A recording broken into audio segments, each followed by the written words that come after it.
नमस्कार, जय हिंद। स्वागत है आपका अपने YouTube चैनल मोटो गुरु के अंदर। मैं अमित लंबा आज फिर से हाजिर हूं आपके सामने एक टेक्निकल वीडियो के साथ। तो दोस्तों, आज की जो वीडियो होगी इसमें हम डिस्कस करेंगे differences between royal Enfield classic 350 and meteor 350। तो अगर आप मन बना रहे हैं दोनों में से कौन सी बाइक परचेज करें, तो ये वीडियो आपके लिए काफ़ी हेल्पफुल होने वाली है। होपफुली ये वीडियो आपको हेल्प करेगी कौन से पॉजिटिव्स और कौन से नेगेटिव्स जिनको आपको ओवरकम करना है और कौन से पॉजिटिव जिस पे आपको फोकस करना है एक नई बाइक परचेज करते समय। तो अंत तक देखिए, उम्मीद करूंगा आपको ये वीडियो अच्छी लगेगी। और अगर आपको इस तरह की टेक्निकल वीडियोस पसंद है तो आप मेरी वीडियोस को लाइक और शेयर तो बिल्कुल करते रहिए, साथ में आप चैनल को सब्सक्राइब भी कर सकते हैं। तो विक्रम, अगर रॉयल एनफील्ड की बात करें तो 2013 से अगर हम इसका ग्राफ देखें तो 2013 में 4 लाख, 2014 में 5 लाख, फिर 2016-17 में 7 लाख, 8 लाख। तो 8 लाख के बाद आप 2019-20 का अगर इसका ग्राफ देखें तो वो फिर से 4 लाख पे आ गया। तो यानी कि ग्राफ अगर आप देखें तो सेल्स का पर यूनिट सेल्स हमारे बढ़ते गए, उसके बाद पिछले 2 साल से ये गिरते गए। इसके गिरने के पीछे बहुत बड़े रीजन मैं आपको बताऊंगा। जो सबसे पहला रीजन है, रॉयल एनफील्ड ने अपने आप को अपग्रेड नहीं किया। रॉयल एनफील्ड के साथ सबसे बड़ी दिक्कत ये थी कि एक पुरानी स्ट्रेटजी ये बना के रखे हुए थे, उसी पे ये चलते जा रहे थे। बहुत लेट इनको समझ में आया, जो कि मैं हर वीडियो में आपको बोलता हूँ, अपग्रेडेशन अगर ये नहीं करते तो ये मार्केट से आउट हो जाते। लेकिन आप ये भी देखें कि अब आगे आने वाला जो इसका गोल्डन टाइम इसका स्टार्ट होने वाला है रॉयल एनफील्ड का। आप उम्मीद भी नहीं कर सकते कि जो इसने सेल्स करी है पिछले लास्ट 4 या 5 साल में, जो मैंने बताया 8 लाख तक इसकी यूनिट्स सोल्ड आउट हुई हैं, अभी ये ग्राफ इससे भी ऊपर जाएगा। इसके पीछे बहुत सारे फैक्टर्स हैं, मैं आपको बताऊंगा। ये जो मार्क वेल्स है ना, ये रॉयल एनफील्ड के जो डिजाइन चीफ हैं, जो डिजाइन डायरेक्टर हैं, जीनोफिया डायरेक्शन करके एक कंपनी है, जीनोफिया डिजाइन्स के नाम से एक कंपनी है, जो रॉयल एनफील्ड के स्ट्रेटेजी डिजाइन करती है। ध्यान रखना क्या मैं बोल रहा हूँ, स्ट्रेटेजी डिजाइन करती है, यानी ये देखती है कि मार्केट में इनको किस स्ट्रेटेजी से चलना है। साथ में इनके बाइक्स के डिजाइन, कॉन्सेप्ट डेवलपमेंट, साथ में कॉन्सेप्ट डिजाइनिंग, ये काम भी करती है। तो मार्क वेल्स ने बहुत ही, मैं ये कहूंगा कि तुरप का इक्का खेल दिया है। अभी तुरप का इक्का नहीं है, अभी आएगा तुरप का इक्का, वो मैं आपको वीडियो के एंड में मैं बताऊंगा। अभी ये ब्लंडर करने वाले हैं, बहुत बड़ा ब्लंडर एक पॉजिटिव सेंस में। अभी मैं आपको बताऊं तो इन्होंने तुरप का इक्का कैसे खेल दिया। रॉयल एनफील्ड आज के समय में ये एक, जो हम देखते हैं ना, वो दौड़ लगाते हैं, जब ग्राउंड में दौड़ लगाते हैं तो एक दौड़ लगाने वाला इंसान ऐसा होता है जो सबसे एंड में भाग रहा होता है और वो सबको वॉच आउट करता रहता है कि कब ये थके, कब मैं आगे बढ़ूं। ये रॉयल एनफील्ड ने वही काम किया है। तो रॉयल एनफील्ड ने पहले देखा, मार्केट को समझा, थोड़ा पीछे रहे, अभी इन्होंने वो रफ्तार पकड़ ली है। अब ये रफ्तार रुकेगी नहीं, और मैं कह सकता हूं कि गोल्डन जो ईरा है रॉयल एनफील्ड का, वो अब स्टार्ट होता है। और जो इस दौड़ की जो पहली झलक है ना, उन्होंने मेटियोर 350 में वो दिखा दी है। मेटियोर 350 मैं सिर्फ एक मोटरसाइकिल नहीं समझूंगा, इन्होंने एक झलकी दी है रॉयल एनफील्ड के कॉन्सेप्ट को, और रॉयल एनफील्ड की अपकमिंग जो गोल्डन ईयर्स हैं, ये उसकी शुरुआत कर चुकी है मेटियोर 350 से। ये एक सोया हुआ जो नाग होता है ना, ये अब फन फैला के बैठ गया है। अब आप आगे आगे देखते जाइए कि रॉयल एनफील्ड करती क्या है। विक्रम, अगर आप मेटियोर 350 को ध्यान से देखें तो आप देखेंगे कि जो लेफ्ट हैंड साइड में जो गियर बॉक्स है, वो डिजाइन किसका है, जो इनका 650 सीसी का जो इंटरसेप्टर और कॉन्टिनेंटल जीटी का जो इंजन है, ये उसका गियर बॉक्स है। भूल गए 350 को, जो पुराना वाला 350 आया करता था। जब तक सेल्स बढ़ी तब तक उसको कंटिन्यू करा, जब सेल्स घट गई सीधा कॉन्सेप्ट ले आए। कॉन्सेप्ट क्या ले आए? Refined engine. अब ये जो रिफाइंड इंजन है, ये काफी दिन से इनका तैयार रखा हुआ था, ये वेट कर रहे थे कब अपग्रेडेशन का समय आए। मार्क वेल्स बहुत दिमागदार आदमी है। अब इसने देखिए 650 सीसी का जो सेगमेंट था, उस सेगमेंट की शुरुआत करी इंटरसेप्टर से। उसी इंटरसेप्टर के ट्विन इंजन का पार्शियल पार्ट इन्होंने 350 सीसी में उतार दिया। अब कोई आदमी 350 सीसी क्यों खरीदेगा? जो 350 सीसी जो पुराना इंजन आया करता था, उसके अंदर सबसे पहली प्रॉब्लम थी आपकी फ्रिक्शन की, बहुत ज्यादा उसके अंदर फ्रिक्शन था, ऑयल लीकेज की बहुत ज्यादा प्रॉब्लम थी। 650 का जो ये इंजन है, इसमें रिफाइंड इतना कर दिया इन्होंने कि गियर्स और गियर बॉक्सेस जो हैं वो फ्रिक्शन लेस ही हो गए हैं एक तरह से। लीकेज की प्रॉब्लम सुधार दी। और जो सबसे बड़ा बेनिफिट जो इसमें दिया है ये है ऑयल कूल्ड का। जो हमारे पहले 350 सीसी आया करती है, जो क्लासिक आया करती है, वो एयर कूल्ड इंजन है, जिससे हीट एग्जॉस्ट जो होता है बाइक का वो बहुत ज्यादा होता है। अब उसको इन्होंने कर दिया ऑयल कूल्ड, अब परफॉर्मेंस बढ़ गई। अब जो दूसरी चीज जो मेन इंपॉर्टेंट इसमें इन्होंने क्या दिया है कि जो वी ट्विन इंजन है, अब आप कंपैरिजन करना पिछले 350 सीसी के साथ। 350 CC air cooled engine, 650 CC oil cooled engine, लेकिन 2 चैम्बर के साथ, 2 सिलेंडर के साथ। कहां सिंगल सिलेंडर, कहां 2 सिलेंडर, और दोनों का साइज लगभग सेम। तो दोनों सिलेंडर पे जब डिस्ट्रीब्यूट होगा लोड, तो इंजन पे तो कोई फोर्स आएगा ही नहीं। आप ये देखिए कि इंजन को कितना इन्होंने रिफाइन कर दिया और इंजन को कितना लोड फ्री कर दिया वी ट्विन इंजन देने के बाद। अब इसी 2 सिलेंडर इंजन से अगर एक सिलेंडर हटा के सिंगल सिलेंडर उसका कुछ पार्ट रख लिया जाए और उसको इन्होंने मेटियोर 350 में सेट कर दिया। अब आप इससे क्या समझते हैं? परफॉर्मेंस वाइज बाइक को परफेक्ट बना दिया, माइलेज वाइज बाइक को परफेक्ट बना दिया, कूलिंग वाइज बाइक को परफेक्ट बना दिया।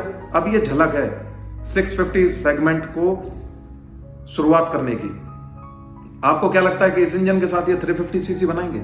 नहीं, ये मार्केट कॉन्सेप्ट समझ चुके हैं, मार्केट में क्या चाहिए।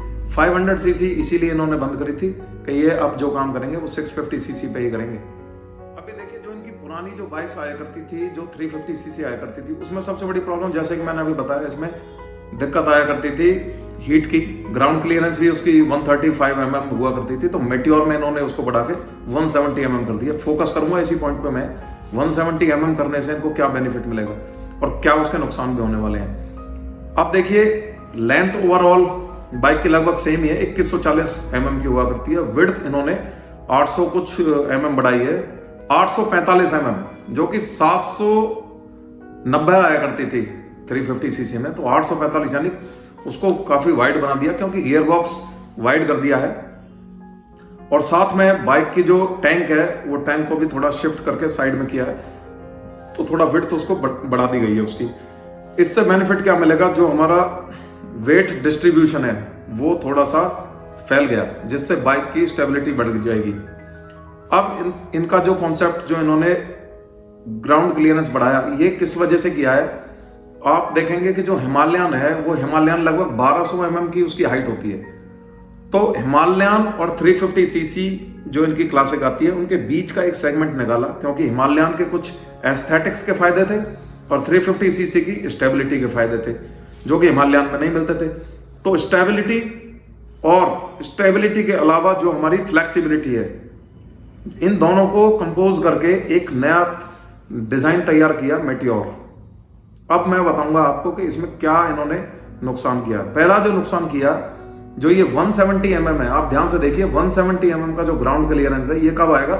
जब आप इंजन को शिफ्ट करेंगे ऊपर की साइड। और अगर हाइट की बात करें तो हाइट लगभग सेम ही है, थोड़ा सा 20-25 mm का डिफरेंस है। अब इंजन अगर ऊपर शिफ्ट हो गया तो सेंटर ऑफ ग्रेविटी आपकी बाइक का शिफ्ट हो गया ऊपर की तरफ।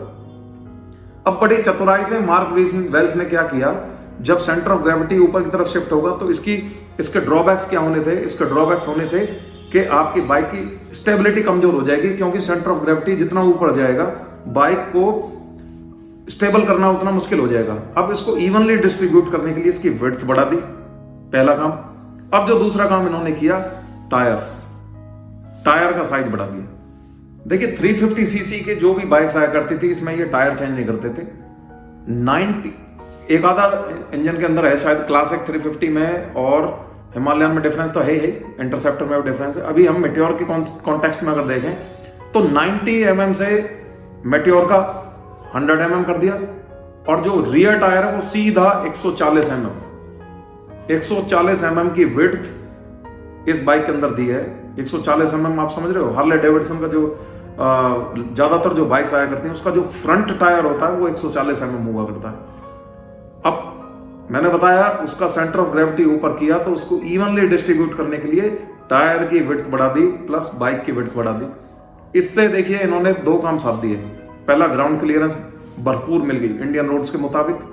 दूसरा, स्टेबिलिटी भरपूर मिलेगी इसमें। मैं गारंटी के साथ कह सकता हूं कि इसकी स्टेबिलिटी को बीट करने वाली कोई बाइक नहीं मिलेगी आपको रॉयल एनफील्ड में। अच्छा, जो एक इंपॉर्टेंट फैक्टर आता है वो है वेट का।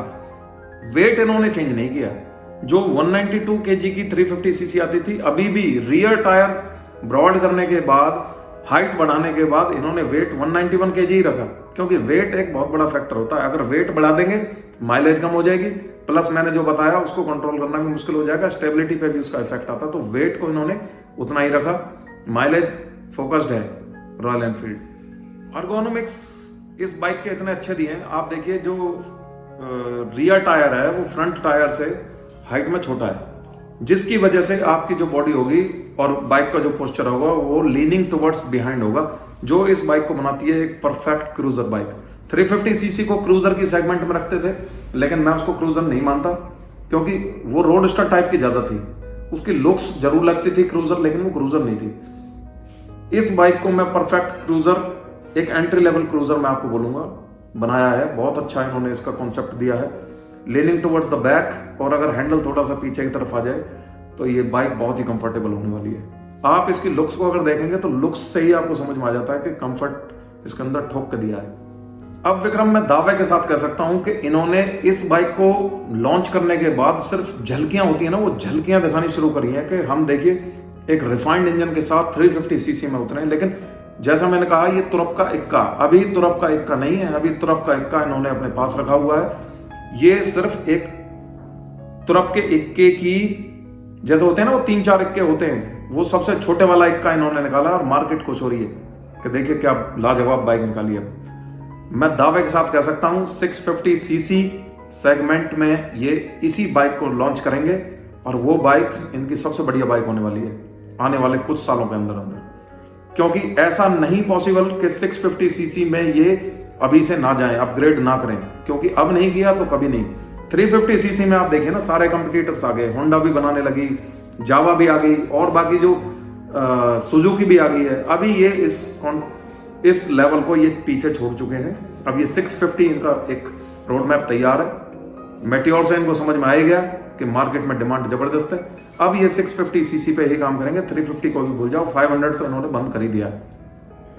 अब ये देखना ये है कि कब तक ये 350 को कंटिन्यू करेंगे, ज्यादा दिन मुझे नहीं लगता। ये झलकियां इनको समझ में आ गई कि मेटियोर का जो डिजाइन है ये लोगों को समझ में आया है, और ये एक बढ़िया क्रूजर इन्होंने निकाली है। अब ये 650 सीसी पे जाएंगे। प्राइस फॉर श्योर थोड़ा इंक्रीज जरूर होगा, लेकिन 650 पे ही ये काम करने वाले हैं आने वाले समय में, जो मेरी अंडरस्टैंडिंग है।